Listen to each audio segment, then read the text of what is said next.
everyone, welcome to Commerce classes.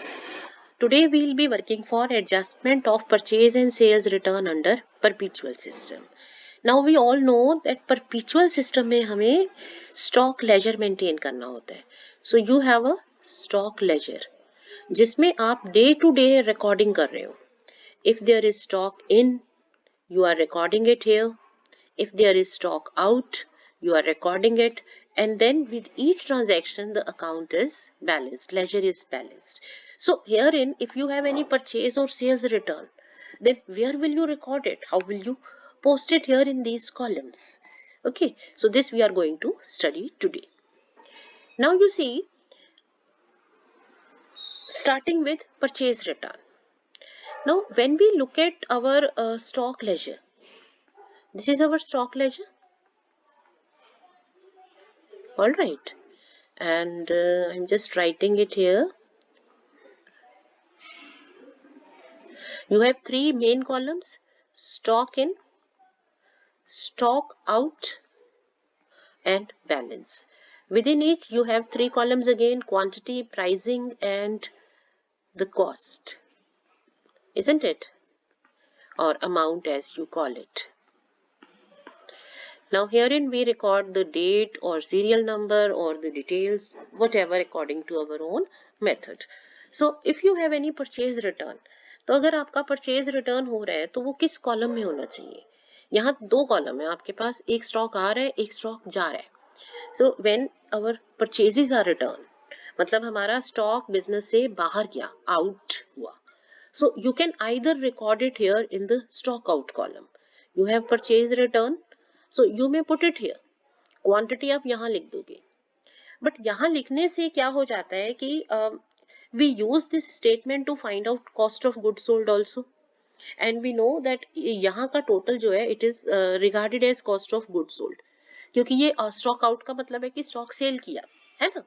So if you put purchase return here, so यहाँ आपकी ये जो totaling है ये mismatch हो जाएगी. Now we cannot say that the cost of goods sold is this is the quantity and this is the amount, क्योंकि इसमें आपने purchase return लिख दी है. ठीक है, so you may right it here, but यहाँ फिर कॉस्ट ऑफ गुड सोल्ड नहीं आएगा. अब हमें कॉस्ट ऑफ गुड सोल्ड अगर कैलकुलेट करना है तो वो फिर सेपरेटली कैलकुलेट करेंगे. इसमें से will pick up those amounts जो सेल से रिलेटेड है. सो ये परचेज रिटर्न हटा के बाकी का टोटल करके अलग से कैलकुलेशन करेंगे. सो इसको कैसे सॉल्व करें प्रॉब्लम को? इस प्रॉब्लम को सॉल्व करने का तरीका ये है कि rather than recording it here, क्योंकि ये परचेज का रिटर्न हुआ है. परचेज का मतलब था स्टॉक बिजनेस में आया था इन, और जब उसमें से कुछ स्टॉक वापस चला गया तो जो हमारा स्टॉक इन हुआ था वो एक्चुअल में रिड्यूस हो गया. So you can put it here on the stock in column as a minus amount. So जो क्वांटिटी है, जो हमारा परचेज रिटर्न है, इसको दो तरह से अकाउंटेंट्स रिकॉर्ड करते हैं. आप अपनी बुक्स में भी देखोगे देयर आर टू वेज. एक ये है कि इसको स्टॉक आउट कॉलम में लिख दो, दूसरा है कि इसे स्टॉक इन कॉलम में एज अ माइनस लिख दो. आई प्रेफर कि इसको स्टॉक इन कॉलम में माइनस लिखो. इससे क्या होता है कि हमारी जो फर्दर कैलकुलेशंस है वो मिसमैच नहीं होती. अब stock in column will give you net purchases. इसका जब टोटल करोगे तो ये नेट परचेजेस देगा कि कितना स्टॉक बिजनेस में आया. Cost of good sold will give you actual amount of cost of good sold, अगर आपने इसे यहाँ लिखा हुआ है. But if you right it here तो ना तो आपके पास नेट परचेजेस आ सकेंगी, वो भी आपको अलग से कैलकुलेट करनी होंगी. And you can not calculate cost of good sold from this column, because इसमें सारी सेल नहीं है, इसमें रिटर्न भी आ गया है, परचेज रिटर्न भी आपने इसमें लिख दिया है. ठीक है ना.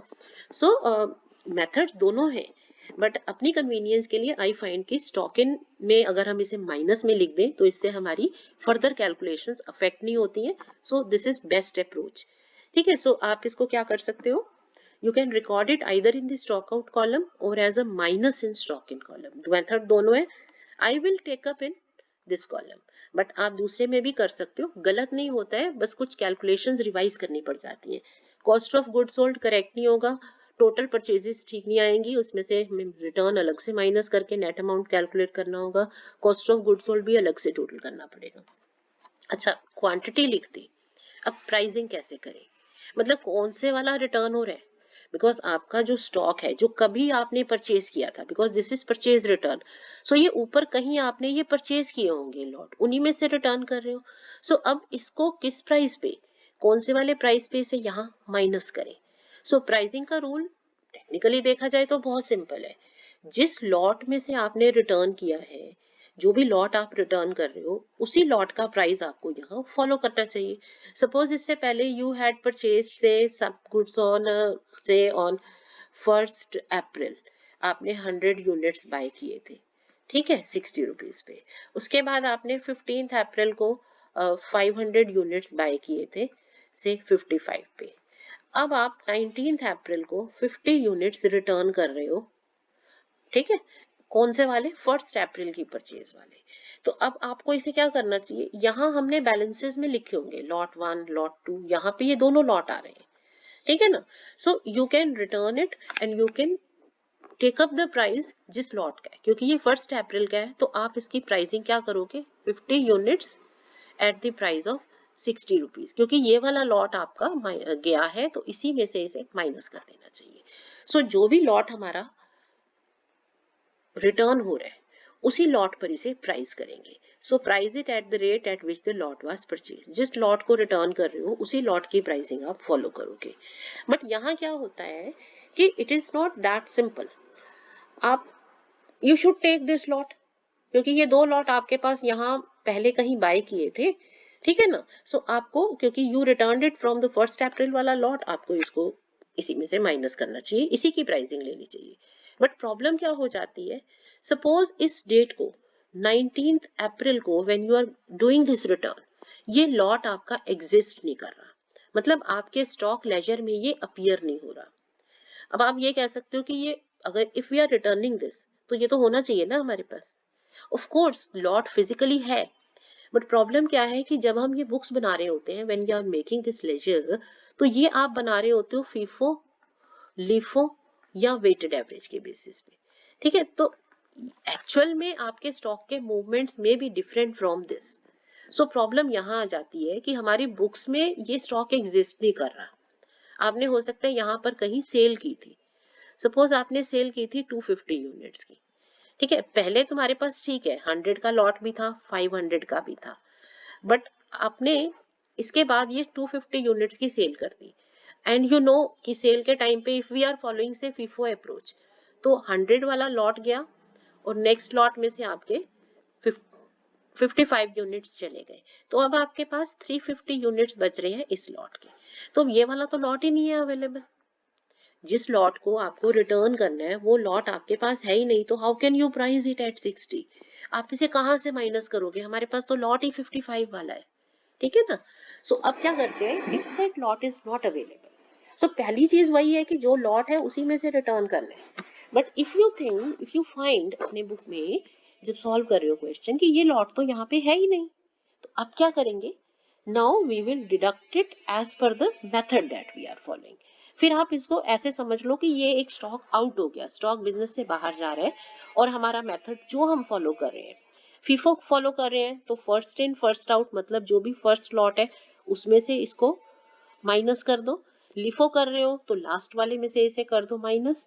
वेटेड एवरेज कर रहे हो तो वेटेड एवरेज पर इसका जो भी इफेक्ट जाएगा। सो अब आप क्या करोगे, आप इसको एज अ स्टॉक आउट, एक जैसे कोई भी स्टॉक आउट होता है ना, कि स्टॉक बिजनेस से बाहर गया, उसको जैसे प्राइस करना है, फीफो लिफो वेटेड एवरेज, जिस मेथड से करना है उसी मेथड से आप इसको एडजस्ट कर दो। सो इफ यू आर से यहाँ पे तुम्हारे पास तो एक ही लॉट है, तो फीफो हो या लिफो इसी लॉट को यूज करना है। सपोज इसके बाद आपने एक और लॉट परचेज किया था से 200 यूनिट्स का, तो आपके पास ये भी लॉट पड़ा हुआ है, ठीक है ना। अब ये 2 लॉट है, फीफो मेथड होगा तो इसे फर्स्ट वाले में से माइनस करेंगे, इस पे प्राइस करेंगे। लिफो मेथड होगा तो लास्ट वाले में से प्राइस करेंगे, ठीक है। तो you will adjust it according to the method that you are following. But remember हमारी पहली चॉइस क्या है, पहली चॉइस ये है कि जो लॉट रिटर्न हो रहा है उसी पर ही इसे प्राइस करना है, ठीक है। So if that lot is available उस पे इस पे प्राइस कर दो, but if that lot is not there in our books, तो फिर आपका जो मेथड चल रहा है उसके अकॉर्डिंगली इसको स्टॉक आउट, क्योंकि ये स्टॉक आउट हो रहा है, बिजनेस से बाहर जा रहा है, परचेज रिटर्न है, सो इसको एज अ स्टॉक आउट आप उसी लॉट में से माइनस कर दो। फिफो है तो फर्स्ट वाला आउट हो जाएगा, लिफो है तो लास्ट वाला आउट हो जाएगा, और वेटेड एवरेज में तो आप फिर वेटेड एवरेज पर ही इसको एडजस्ट करते हो, ठीक है। Now considering the next component, वो क्या है हमारा सेल्स रिटर्न। अब सेल्स रिटर्न क्या होता है? सेल्स रिटर्न का मतलब है हमने किसी को सेल की थी, ये आपका बिजनेस है, ठीक है।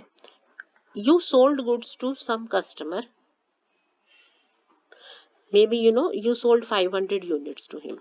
Now he found that out of 500 units 100 units substandard थे, so he comes back और sales return कर दिया। तो अब आपके बिजनेस में क्या हुआ, आपके स्टोर्स में क्या हुआ? सेल्स रिटर्न करते ही ये स्टॉक आ गया, आपके पास स्टॉक आ गया, वापिस आया है ना, तो it is a kind of stock in.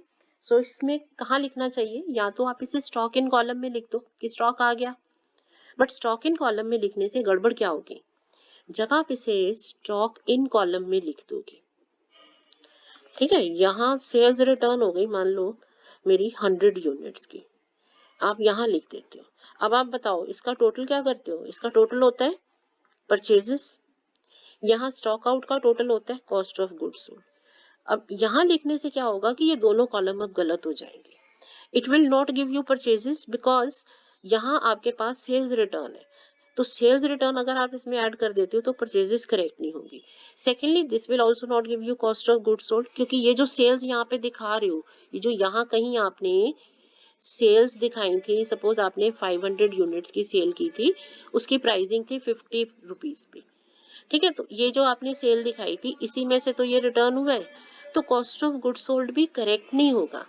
So although we can write it, लिख सकते हो यहाँ पर, फिर क्या होगा आपको purchase, this is not purchase, this is not cost of goods sold, तो आप कॉस्ट ऑफ गुड्स सोल्ड बाद में सेपरेटली कैलकुलेट करोगे, सारी सेल्स लिखोगे, उसमें से ये सेल्स रिटर्न माइनस करोगे। सिमिलरली ये जो टोटल है परचेज कॉलम का, ये परचेज नहीं होगा, इसमें से सेल्स रिटर्न हटा के फिर आपको परचेज दिखानी होगी if you are to calculate it. So इसका बेटर ऑप्शन ये होता है कि rather than recording it in stock in column, हम इसे स्टॉक आउट में माइनस कर सकते हैं, क्योंकि ये जो हमारा स्टॉक आउट हुआ था इसमें से 100 वापस आ गया, सो इसे स्टॉक आउट में माइनस कर सकते हो।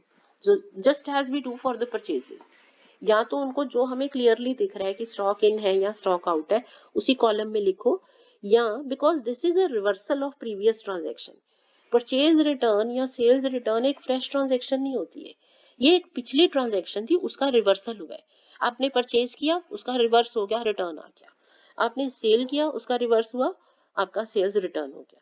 सो रिवर्सल है, तो इसलिए उसी कॉलम में जिस कॉलम में ये पहले रिकॉर्डेड था, जैसे स्टॉक आउट में सेल्स रिकॉर्डेड होती है, सो आप इसी कॉलम में इसको रिवर्स माइनस करके शो कर दो।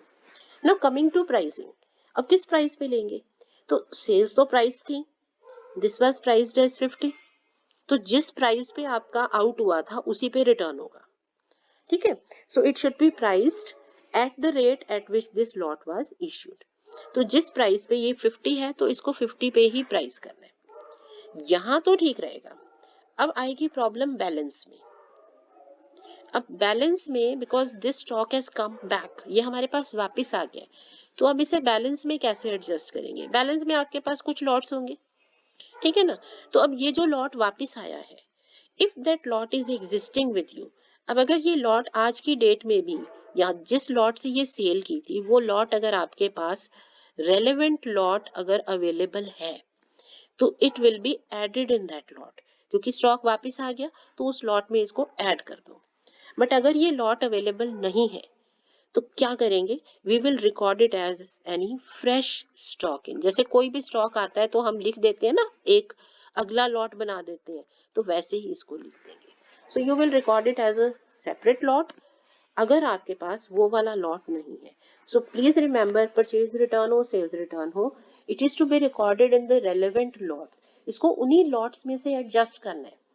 परचेज रिटर्न है तो उस लॉट में से माइनस होगी जिस लॉट की रिटर्न हो रही है, सेल्स रिटर्न है तो जिस लॉट में से ये सेल हुआ था वहीं पे वापस ऐड कर दो।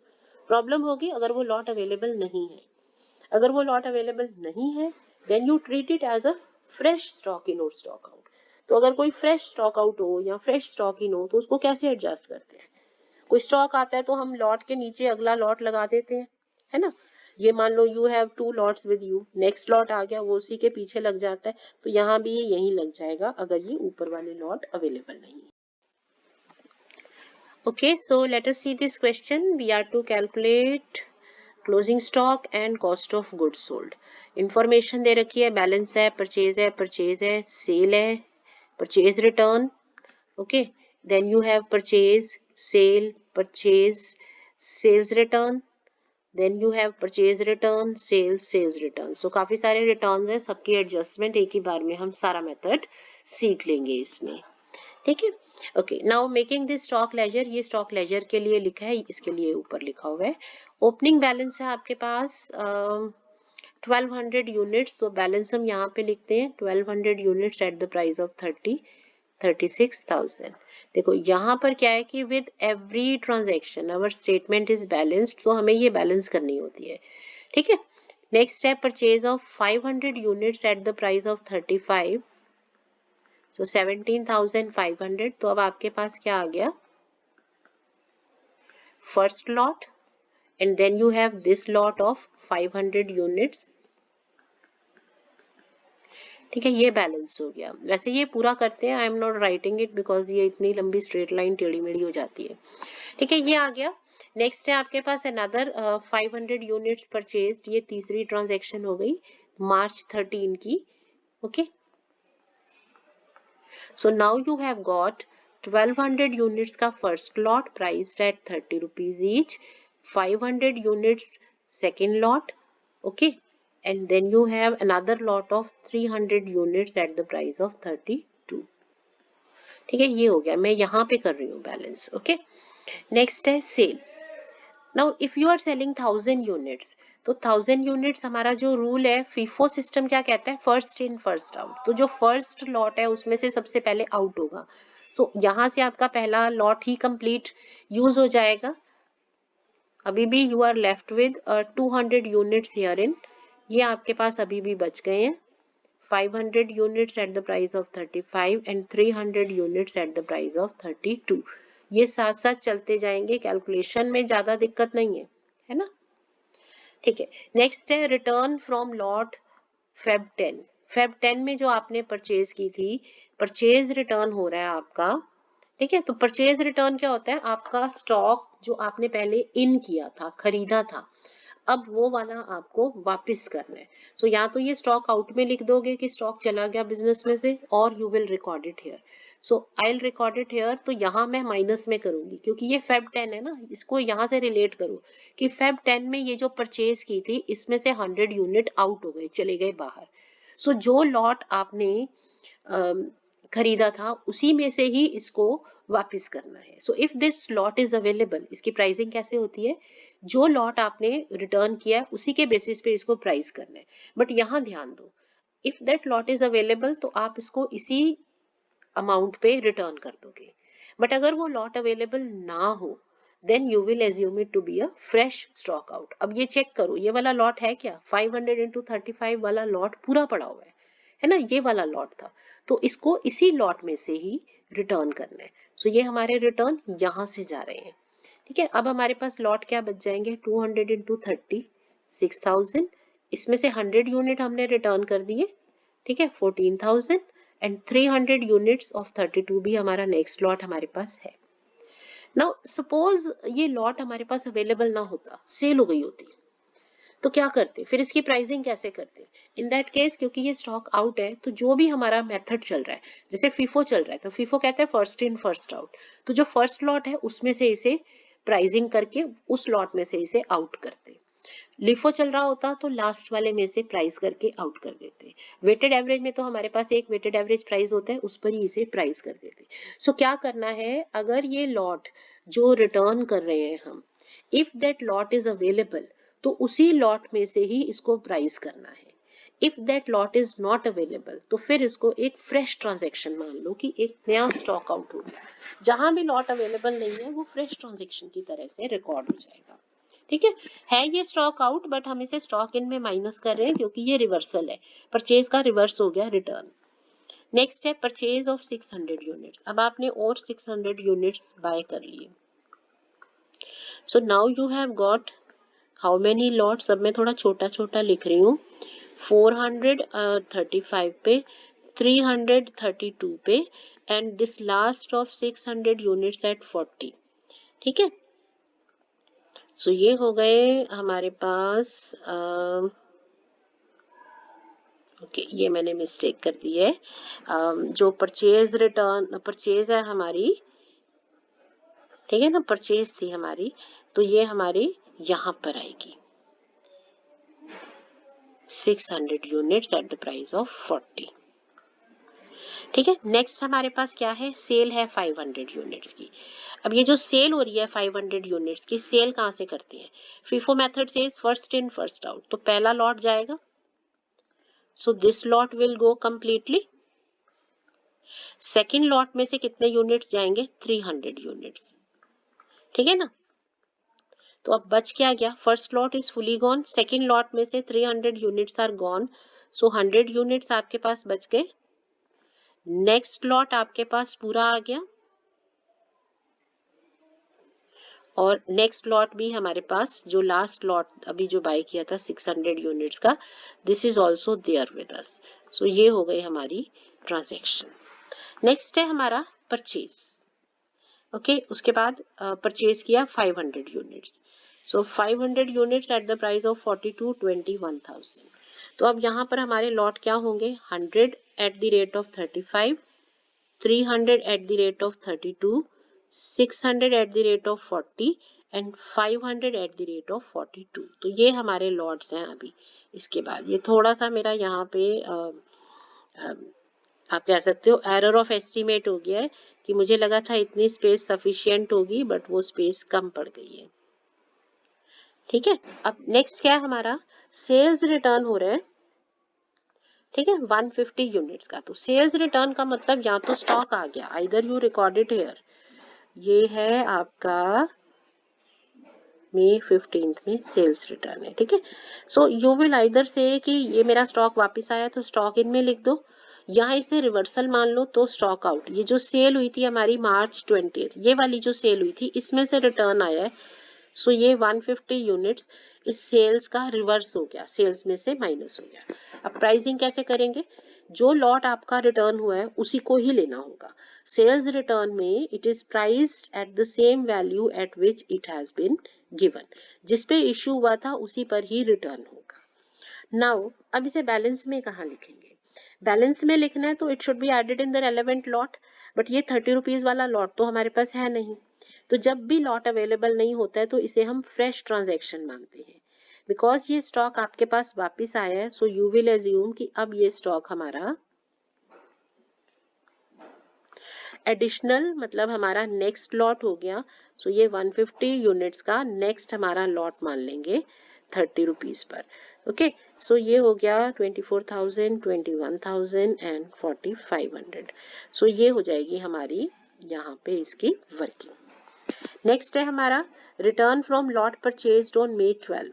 सो परचेज रिटर्न है, 100 का रिटर्न हो गया। सो परचेज रिटर्न कौन से वाला करना है, May 12। सो May 12 चेक करो, May 12 में क्या सीन था आपका, May 12 में आपके पास 500 यूनिट्स है 42 वाले परचेज। सो परचेज रिटर्न में वही लॉट में से माइनस करना है, सो चेक कर लो वो लॉट है, सो चेक करो ये रहा, this lot is available. So purchase return के टाइम क्या करते हैं, if that lot is available तो उसे उसी लॉट में से ही हम रिटर्न करते हैं। If that lot is not available, जैसे ये वाला लॉट अगर नहीं होता समहाउ, तो इन दैट केस हम परचेज रिटर्न कहाँ से करते, we could have followed fresh, कि ये एक फ्रेश स्टॉक आउट है, तो फर्स्ट इन फर्स्ट आउट पहले वाला लॉट आपका आउट मान लिया जाता है। सो अब इसमें यहाँ पर बैलेंसिंग कैसे करेंगे, 100 एट 35, 300 एट 32, 600 एट 40, और इसमें से 100 आपके रिटर्न हो गए, सो 400 एट 42 एंड 150 एट 30। सो इसके बाद हमारा ये सीन है, ठीक है, ये आ गया। नेक्स्ट है आपके पास, ये सारे आप अमाउंट्स कैलकुलेट करते रहो। नेक्स्ट है आपकी सेल है 500 यूनिट्स की। अब 500 यूनिट्स की अगर सेल करते हैं तो ये फर्स्ट आपका लॉट चला गया, नेक्स्ट लॉट गया, ठीक है, 100 यूनिट्स एट 35, नेक्स्ट आपका गया 300 यूनिट्स एट 32, और अभी भी यू नीड 100, सो 100 यूनिट्स इस लॉट में से चले जाएंगे, ठीक है। सो इसके बाद हमारा बैलेंस क्या बचेगा, अब यहाँ थोड़ा सा मेरे पास स्पेस की प्रॉब्लम हो रही है, तो मैं यहाँ पर बैलेंस लिख रही हूँ, इसके बाद बैलेंस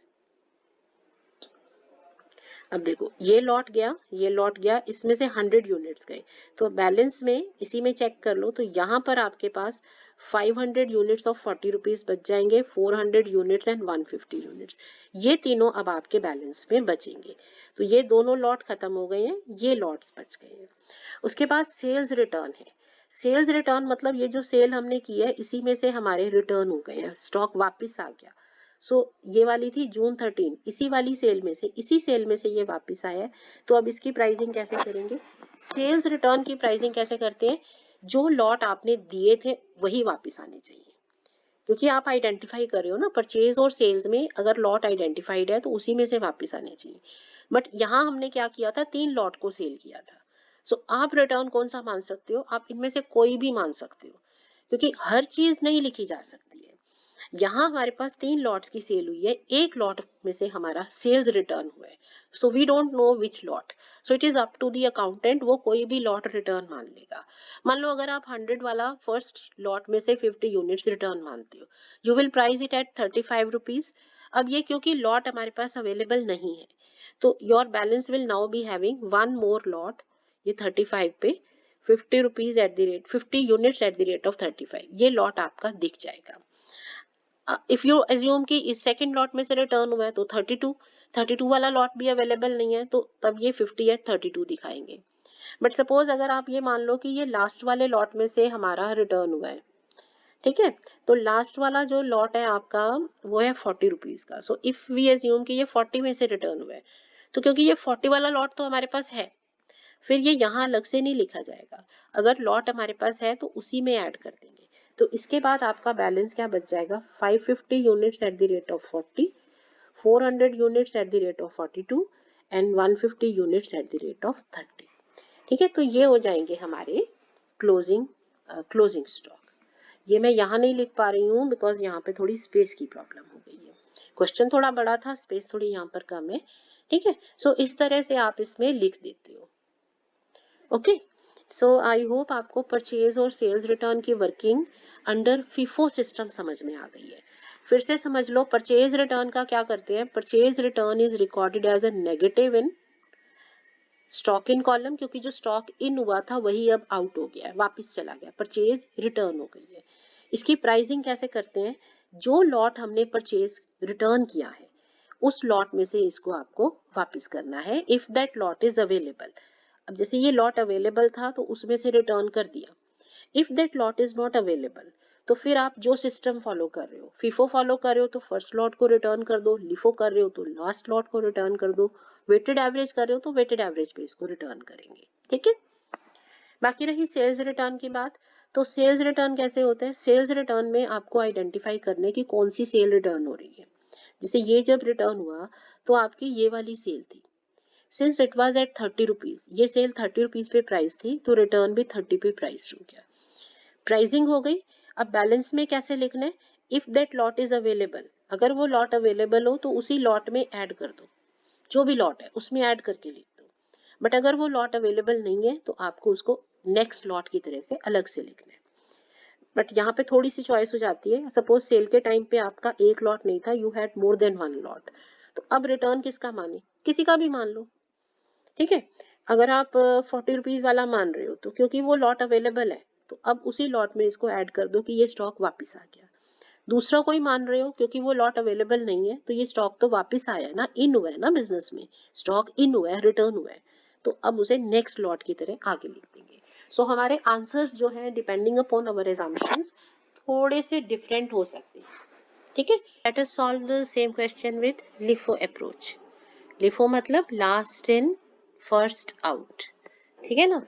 अब आप इसको लिफो अप्रोच से करते हैं। First of all we are given balance, पहले हमने बैलेंस लिख लिया 1200 units at the rate of 36,000।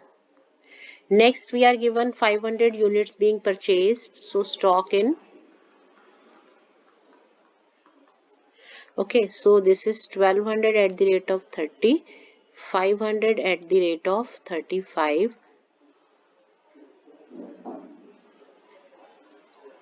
ये हो गया हमारा balance.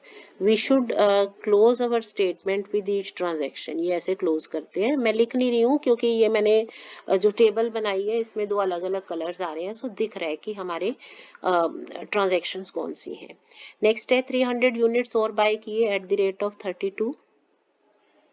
So now you have got 1200 units at the price of 30, 500 units at the price of 35 and 300 units at the price of 32.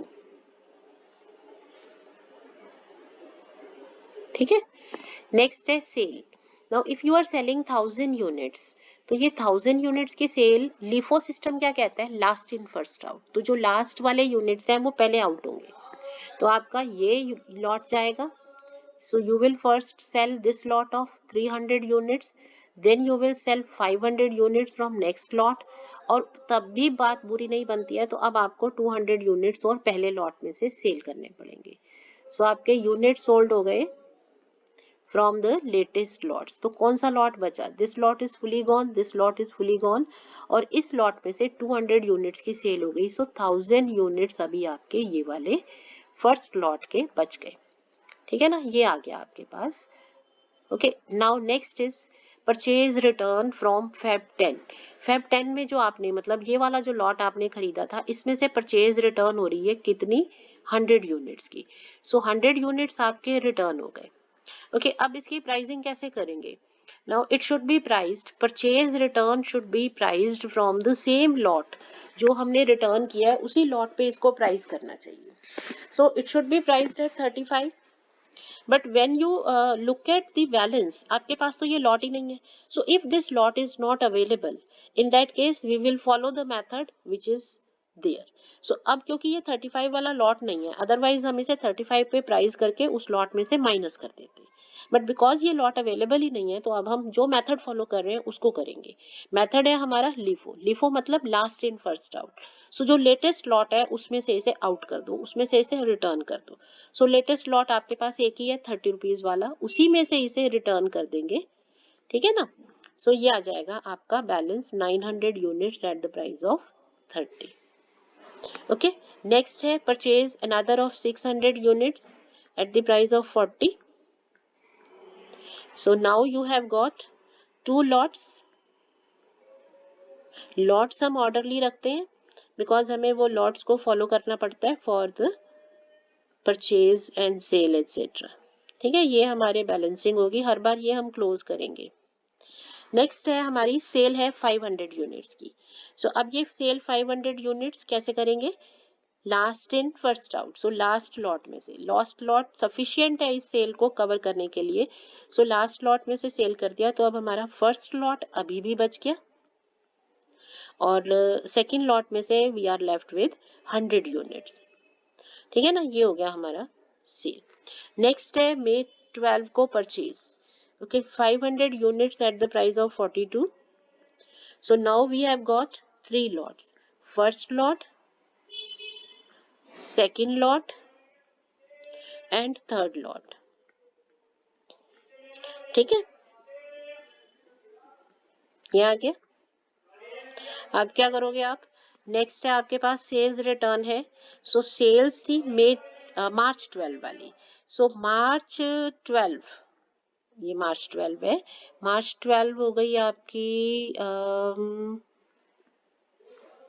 यहाँ कुछ है हमारे मार्च सॉरी सेल कब की थी, मार्च 20th की। हाँ, मार्च 20th की सेल है। ओके, सो इस सेल में से सेल्स रिटर्न हो रहे हैं। अब सेल्स रिटर्न कितने हो रहे हैं, 150 यूनिट्स के। सो थोड़ा सा देखो, जो हमारी इन्वेंट्री और डिप्रिसिएशन होते हैं ना, these allow you a bit of flexibility. जो यहाँ यू कैन सी, देखो अब अकाउंटेंट के हाथ में है, आपकी ये वाली सेल्स में से रिटर्न वापस आए हैं, तो क्योंकि यू सोल्ड 3 लॉट्स, आप इसमें से किसी का भी रिटर्न मान सकते हो, इसमें कोई भी आपके पास कंपल्जन नहीं है, बिकॉज जो लॉट गए हैं ना सेल में, उन्हीं में से रिटर्न होना चाहिए। सो नंबर 1 थिंग होती है कि हम इस कौन सा लॉट लें। सो इट इज अवर चॉइस, हम कोई भी लॉट इसमें से ले सकते हैं, 32, 35, 30। मान लो आप मान लेते हो कि ये पहले वाले लॉट में से रिटर्न आ गया, ठीक है, बिकॉज यहाँ अकाउंटेंट के पास कोई भी पॉलिसी नहीं है, गाइडलाइन नहीं है। अब वो पहला लॉट मान लेते हैं रिटर्न हो गया, अब अगर ये लॉट रिटर्न हो गया, यहाँ आ गया, फाइन, यहाँ मैं लिख दूंगी। अब बैलेंसिंग में क्या होगा, if this lot is existing, अगर ये लॉट अवेलेबल है तो आप उसको उस लॉट में ऐड कर दोगे। अब क्योंकि ये लॉट अवेलेबल नहीं है तो आप क्या करोगे, you will be writing 900 of 30, 100 of 40, 500 of 42। तो आप इसे एक फ्रेश लॉट की तरह से मान लोगे कि ये मेरा फ्रेश लॉट, एक और लॉट आ गया। ठीक है, तो ये यहाँ पे माइनस में आ गया और ये आ गया माइनस में। अब because this lot was not available तो हम उस लॉट में से ऐड नहीं कर सकते कि उस लॉट में और गुड्स आ गए, तो ये एक नया लॉट की तरह से अलग से लिख देंगे। Now suppose in place of this thing 32, मान लो आप इसमें, बिकॉज आपके पास चॉइस थी ना, सपोज आप ये मान लेते हो कि मैं ये 30 रुपीज वाला लॉट रिटर्न हुआ, तो you will be writing it 30 वाला लॉट रिटर्न हो गया, 3000 आ गए। अब 30 वाला लॉट आपके पास है, सो इन दैट केस हमारा बैलेंस क्या रहता, अगर ये वाले हम 30 का लॉट मान लेते तो आप ये कहते कि ये जो 900 यूनिट्स है, इस 900 में 150 और आ गए, 30 वाला लॉट वापस आया है, सो 900 में 150 ऐड हो जाता, 1050 एट 30, 100 यूनिट्स ये वाले और 500 यूनिट्स नेक्स्ट वाले, ये बच गए। तो ये जो हमने सेपरेटली लिखा है ना, ये नहीं लिखना होता, इसी लॉट में ऐड हो जाता। सो यही है sales return. whenever you have a sales return, तो जो भी लॉट आपने सेल किए थे उन्हीं लॉट्स को ही रिटर्न माना जाएगा। तो चॉइस है तो कोई भी लॉट को रिटर्न मान लो, रिटर्न लिख लोगे। अब उसको बैलेंस में कैसे डालेंगे, if that lot is available उस लॉट में उसको ऐड कर दो, if that lot is not available then उसको सेपरेटली आप अलग से लिख दो। ठीक है, अब नेक्स्ट आपका क्या है, नेक्स्ट ट्रांजैक्शन है रिटर्न फ्रॉम द लॉट। अब परचेज रिटर्न हो रही है अप्रैल 1 वाली। सो परचेज रिटर्न का मतलब परचेज में से कम हो गया। सो अप्रैल 1 में ये वाला लॉट था, ठीक है, ये लॉट आपका रिटर्न, इसमें से आप वापस कर रहे हो 100 यूनिट्स। सो सी ये लॉट अवेलेबल है, क्योंकि होगा तभी वापस करोगे ना। अब ये 40 रुपीज वाला लॉट अवेलेबल है और 100 यूनिट्स ही पड़े हुए हैं, तो ये लॉट अवेलेबल है, तो उसी लॉट में से इसको रिटर्न कर दो। सो अब ये रिटर्न करने के बाद क्या होगा, ये वाला लॉट चला गया, तो बाकी एज इट इज रह गए। ठीक है, सो जो भी रिटर्न आपने लास्ट सेल्स रिटर्न में लिया था उसके अकॉर्डिंगली आपके आंसर्स अलग रहेंगे। अब यहाँ पर देखो ये 150 वाला लॉट चल पड़ा है, वहां ये होता अगर हमने दूसरा लॉट रिटर्न किया होता। ओके, अब ये आ गया। नेक्स्ट है सेल ऑफ 500 यूनिट्स। अब 500 यूनिट्स की सेल है तो हमारा रूल है लीफो। सो पहले आप लेटेस्ट लॉट सेल करोगे, उसके बाद आप दूसरा लॉट सेल करोगे। ठीक है, ये आपकी सेल हो जाएगी। यहाँ पर आपका आ गया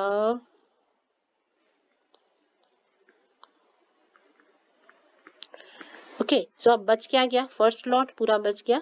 इस लॉट में से 350 यूनिट्स बिके हैं, सो 150 units at the price of 42 आपके पास अभी भी बच गए। ठीक है, ये आ गया आपका सेल्स। नेक्स्ट है सेल्स रिटर्न। अब सेल्स रिटर्न हो रही है 50 यूनिट्स की, कौन से लॉट में से, ये वाले, जून 30th। अगेन देखो चॉइस है, दो लॉट थे आपके पास, सो आप इसमें से कौन से वाले लॉट को रिटर्न मानोगे। इफ यू एज्यूम कि ये मैंने जो 42 वाले में से रिटर्न हुआ है, ठीक है, सो क्या करोगे, अब बैलेंस क्या आ जाएगा, 900 एट द प्राइस ऑफ 30, और इसमें ही आपका रिटर्न जो है वापस आया, तो अब आपके पास 200 यूनिट्स हो गए। ठीक है, सो ये हो जाएगा आपका closing stock. But if you assume कि मैं ये वाला नहीं, 32 वाला वापस आया, 32 वाला अगर वापस आता है तो इन दैट केस 32 पे प्राइस कर दो, बट फिर क्योंकि ये लॉट अवेलेबल नहीं है तो उस लॉट को पीछे साथ के साथ लिख दो। ठीक है, सो इस तरह से हम सेल्स रिटर्न को फॉलो करते हैं। सो अब आप when you total up this column this will give you net purchases, because purchase में से रिटर्न माइनस हो रहे हैं। सो आप 500 plus 300 minus 100 plus 600 plus 500 minus 100 करके नेट परचेजेस और उनकी कॉस्ट ऑफ परचेज भी कैलकुलेट कर लोगे। If you total up this column this will give you cost of goods sold net में, क्योंकि रिटर्न्स यहीं पे माइनस हुए हैं, ये जो रिटर्न है ये माइनस में आ रहा है। ठीक है ना, यहाँ पे भी रिटर्न माइनस में है, सो ये नेट वैल्यू आ जाएगी। Again I am telling you different assumptions different answers, but it will not affect the marking. Different answers are okay, they are acceptable. So this way we will work it under LIFO system. तो हमने rule क्या समझा, purchase return अगर होता है, ठीक है, so number 1 इसको आप स्टॉक इन में माइनस में लिखो, ठीक है। सेकेंडली इसकी प्राइसिंग, तो प्राइसिंग कौन से वाला लॉट आपने रिटर्न किया, so if that lot is available then price it accordingly. अगर वो लॉट अवेलेबल है अकॉर्डिंगली उसको प्राइस करो और बाकी का बैलेंस आप लिख दो, क्योंकि वो वाला जो भी आपने लॉट रिटर्न माना है बाकी बैलेंस उसी में से एडजस्ट होगा। But if that lot is not available, वो वाला लॉट ही अवेलेबल नहीं है, देन फॉलो मेथड, जो भी मेथड आप फॉलो कर रहे हो LIFO FIFO, and then you take it as stock out. आप इसको, जैसे कोई भी स्टॉक हमारा आउट होता है, बिजनेस से बाहर जाता है, तो LIFO FIFO मेथड जो भी मेथड है उसके अकॉर्डिंगली उसको वैल्यू कर लोगे। सो this is for purchase return. ये हमने यहाँ देखे, ये 100 यूनिट जब हमारे रिटर्न हमने परचेज रिटर्न किया तो वो लॉट हमारे पास अवेलेबल था, जो लॉट आप रिटर्न करना चाहते हो वो लॉट अवेलेबल था, तो उस पर इसको प्राइस किया और आपने बाकी का लॉट बैलेंस करके लिख दिया, ठीक है। यहाँ भी आपके पास लॉट अवेलेबल था, 100 यूनिट्स रिटर्न किए, 40 रुपीज वाला लॉट था, अप्रैल 1 वाला लॉट था, वो लॉट अवेलेबल था आपके पास, तो आपने उसमें से रिटर्न कर दिया। If that lot is not available फिर आप इसे फ्रेश रिटर्न करते हो, ठीक है। सिमिलरली अगर हमें सेल्स की वर्किंग करनी है, सेल्स रिटर्न है, तो सेल्स रिटर्न के लिए क्या है, record it in stock out column, stock out में माइनस करो। सेकेंडली इसको प्राइस करो, price it according to lot issued, जो हमने लॉट इशू किया था at the time of sale उसमें से ही इसे प्राइस करना है। तो जैसे जब हमने ये लॉट इशू किया था, 3 लॉट थे हमारे पास सेल के, किसी एक को मान लेंगे, हमारी चॉइस है। यहाँ भी आपके पास सेल रिटर्न है तो सेल में 2 लॉट थे, आप किसी को भी मान लो, ठीक है, आपने उसको प्राइस कर लिया। अब बैलेंस में कहाँ लिखेंगे, अब बैलेंस करते हुए क्या है कि हमारे पास स्टॉक वापिस आया है, तो अगर वो लॉट अवेलेबल है तो उसी लॉट में उसको ऐड करके लिख दो। जैसे यहाँ पर मैंने ये मान लिया कि ये 42 वाला लॉट है, ठीक है, तो मैंने इसी लॉट में इसको प्लस करके यहाँ मैंने 200 लिख दिया। बट अगर वो लॉट अवेलेबल नहीं है, लाइक इन दिस केस आपने 32 माना था, लॉट अवेलेबल नहीं था, तो इसको एक फ्रेश लॉट की तरह बाद में लिखेंगे। So balance it and recorded according to the adjustment, जो एडजस्टमेंट की। सेम क्वेश्चन अगर हम वेव मेथड से, वेटेड एवरेज मेथड से करते हैं, तो देखो थोड़ा टाइम लगता है हमें इसमें, बिकॉज हम सारे मेथड इकट्ठे कर रहे हैं, तो वीडियो थोड़ा सा बड़ा बन जा रहा है। 36,000 आ गया, अब परचेज की 500 units at the price of 35, ठीक है। सो अब वेटेड एवरेज मेथड क्या कहते हैं, आप वेट करो, मतलब टोटल कर दो। सो टोटल क्वांटिटी अब कितनी हो गई, 1200 प्लस 500, टोटल प्राइसिंग अब कितनी हो गई, 53,500। सो अब वैल्यू कितनी हो जाएगी, 53,500 अपॉन 1700।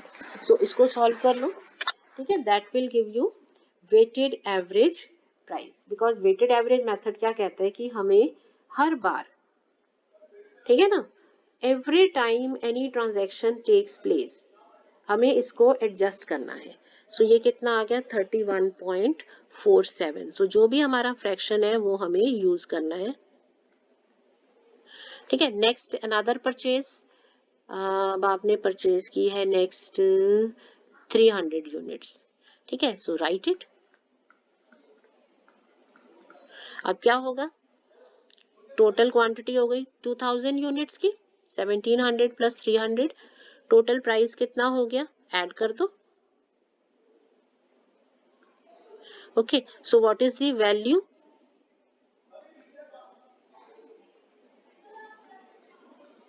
31.55, ठीक है। वेटेड एवरेज प्राइस हो गया, यही बेस होता है for all calculations. Now when you are selling 1000 units here, so weighted average के अकॉर्डिंगली 31.55 पे इसको प्राइस कर लेंगे। सो 31,550 एंड 1000 यूनिट ही आपके पास बच गए, ठीक है ना। सो ये सेम प्राइस हो गया। Now coming to return, return आपका है 100 यूनिट्स का परचेज रिटर्न, ये हो गया। अब परचेज की प्राइसिंग कैसे करते हैं? परचेज रिटर्न की प्राइसिंग होती है कि if you are having that lot available, तो उसके बेसिस पे उसे प्राइस करो। तो ये फेब 10 वाली जो लॉट था, इसको प्राइस इसी पे करना है अगर ये अवेलेबल है। But do you have that lot? ये लॉट तो आपके पास है ही नहीं, है ना। तो इसको यहाँ पे हम इसमें इस लॉट में से तो हम रिटर्न कर ही नहीं सकते हैं। तो अब क्या करेंगे, आप इसको जो भी मेथड फॉलो कर रहे हो उसके अकॉर्डिंगली इसको प्राइस कर दो। सो वेटेड एवरेज के अकॉर्डिंगली हमारा वेटेड एवरेज प्राइस है 31.55। सो 3155 ये आ जाएगा इसमें, और बैलेंस आउट कर देंगे इसको। सो 31.55 पे बाकी का बैलेंस हो गया आपका, यू कैन जस्ट, ठीक है ना, ये आप कर लोगे 3155। ऑल राइट, ये आ गया। नेक्स्ट है आपका अप्रैल 1 को आपने परचेज की 600 units at the price of 40 rupees 24,000। Okay, so अब टोटल हो गया 1500 यूनिट्स और प्राइस कितना हो गया आपका 52,395। ठीक है ना। So you can calculate the weighted average price by dividing total cost with the quantity। ठीक है, सो ये हो गया 52,395 अपॉन 1500। अब वेटेड एवरेज प्राइस आ गया 34.93। नेक्स्ट हो रही है सेल। सेल हो रही है आपके 500 यूनिट्स की। ठीक है, सो वेटेड एवरेज प्राइस के बेसिस पर 34.95। सो 500 यूनिट्स की सेल हो गई, 1000 यूनिट्स बच गए। सो 34,950, है ना। और यहाँ पे कितना आ जाएगा 17,475। नेक्स्ट है मई 12 में 500 यूनिट्स आपने और परचेज किए। Okay, 500 units purchase at 42। So बाकी सब चीजें तो सेम चलनी है। अब देखो ये 1500 यूनिट्स हो गया, प्राइस कितना हो गया 55,950। सो 55,950 डिवाइडेड बाय 1500। ठीक है ना। ये देखो ये कैलकुलेशंस तो सबको आती हैं, this you have already done. ये नया नहीं है, यहाँ पे नया सिर्फ हम समझ रहे हैं परचेज और सेल्स रिटर्न। नेक्स्ट है सेल्स रिटर्न है। अब ये सेल्स रिटर्न है 150 यूनिट्स की। अब सेल्स रिटर्न कैसे मार्क करते हैं? सेल्स रिटर्न को जो प्राइस पे सेल्स रिटर्न हुए थे, सेल्स हुए थे वहीं पे रिटर्न, ये सेल्स रिटर्न है इस वाले लॉट का। सो ये प्राइस था 31.55 पे, तो इसको इसी पर ही हमें मेजर करना पड़ेगा। ठीक है, 31.55 इंटू 150। सो राउंड ऑफ करके आ गया 4732। अब वैल्यू क्या होगी, अब हमारे पास 1650 यूनिट्स हो गए और वैल्यू कितनी हो गई 82। सो 60,682। सो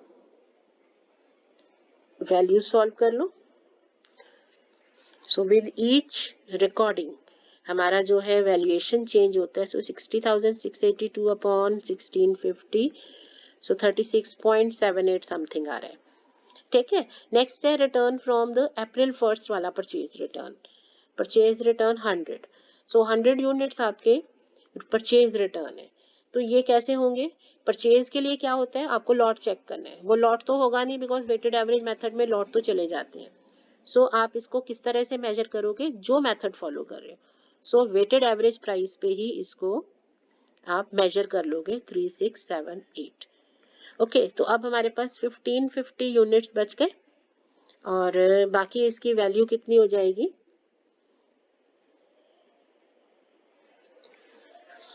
सो 57,004 इसी प्राइस पर, है ना। तो जो मेथड फॉलो कर रहे हैं उसी पे रिटर्न होगा। नेक्स्ट है सेल 500 यूनिट्स की। तो 500 यूनिट्स प्राइस एट 36.78, इस पे आप प्राइस कर रहे हो 18,390। ठीक है, तो जो भी वेटेड एवरेज प्राइस है उस पे आपने ले लिया। अब 1050 यूनिट्स हो गए 36.78 पे। ठीक है,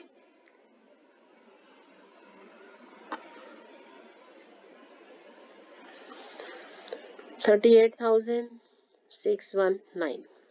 नेक्स्ट है आपका सेल्स रिटर्न। अब सेल्स रिटर्न है तो सेल्स रिटर्न तो जिस यूनिट पे सेल होती है उसी पे रिटर्न करना होता है। तो इसकी प्राइसिंग तो वही रहेगी। ठीक है, 50 यूनिट्स है, 1839 हो गया। ओके, सो अब आपके पास 1100 यूनिट्स बच गए। ठीक है ना। सो अब आप इसको सॉल्व कर लो।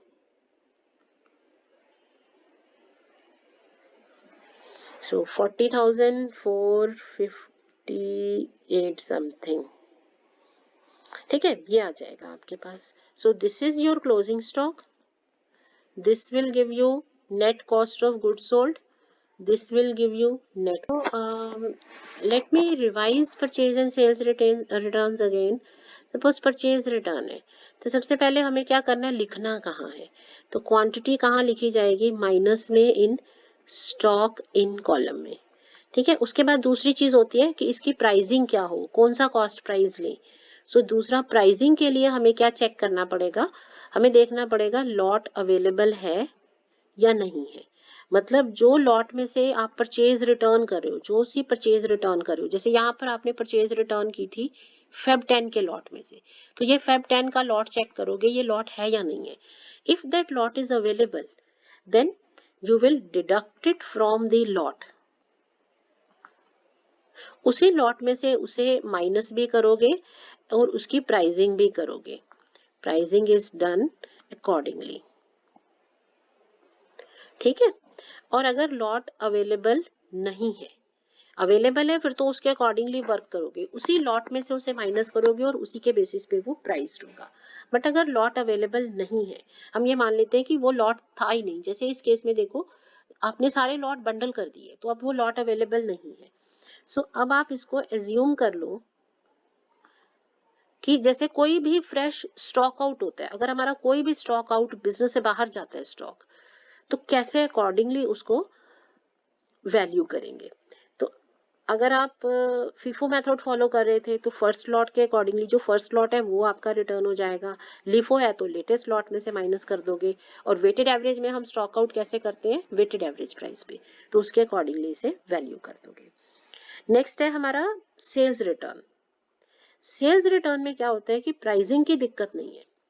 देखो इसे आप लिखोगे नेगेटिव इन स्टॉक आउट। अब प्राइसिंग कैसे करनी है, pricing is based on lot sold. जो लॉट बेचा था वही रिटर्न हो रहा है ना। सो जो लॉट की सेल हुई थी उसी लॉट के बेसिस पे इसकी प्राइसिंग करनी है। So if this 150 units are return तो वो लॉट था हमारा 31.55 वाला, उसके अकॉर्डिंगली उसे लोगे। 50 यूनिट्स रिटर्न है तो उसके अकॉर्डिंगली उसी वाला लॉट आप लोगे। सो प्राइसिंग कैसे करनी है कि जो लॉट रिटर्न हुआ है वो सेल पे चले जाओ कि वो कैसे सेल किया था, उसके अकॉर्डिंगली इसकी प्राइसिंग कर लो। अब आ जाते हैं बैलेंसिंग पर। तो बैलेंस में क्या है कि it is to be added in the lot. अब इसको उस लॉट में ऐड करना है। ठीक है, तो अगर वो लॉट अवेलेबल है उसमें ऐड कर दो। If that lot is not available फिर इसको एज अ फ्रेश लॉट लिख दो। Add it in the lot if available, अगर अवेलेबल है तो उसमें ऐड कर दो। और you record it as separately, और रिकॉर्ड सेपरेटली, एक सेपरेट लॉट की तरह से इसको आप लिखोगे अगर वो लॉट अवेलेबल नहीं है। तो जो मेथड फॉलो कर रहे हो अकॉर्डिंगली उसको एडजस्ट कर दोगे। सो आई होप आपको परचेज एंड सेल्स रिटर्न की वर्किंग क्लियर है। थोड़ी सी कंफ्यूजिंग लग सकती है बिकॉज हमने सारे मेथड इकट्ठे किए हैं, बट बेसिक लाइन जो है ना, वो अंडरलाइंग इन्फॉर्मेशन जो है वो रूल यही है। ठीक है, so you are to keep track of this. So that is it for the day. Thank you.